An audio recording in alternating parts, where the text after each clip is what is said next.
It's the middle of the year. What do we think is going to happen to the world?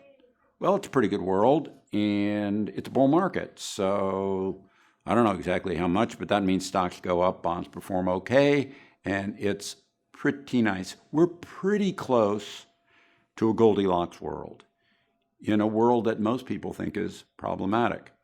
If you remember at the end of the year when I did this, we'd seen a steep downturn in the fourth quarter. The first quarter of this year had a steep upturn, so you got a V-shaped pattern. If you just look at all the times that you've had that V-shaped pattern with a decline of 10 to 20%, not more, not less. Once you get back to this point, there's a 90% history of being positive in the next 12 months and on average 20%.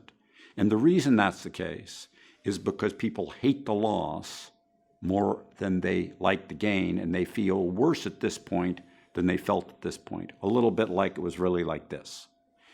And then to get back to this point, it takes about another 20%. There's a lot of positive features. Politics is creating gridlock for the first time in Europe. It's the third year of a president's term.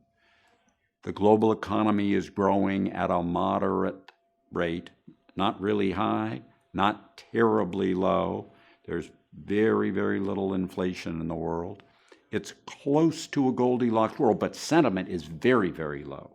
Sentiment is lower than it's been globally, since the Great Recession.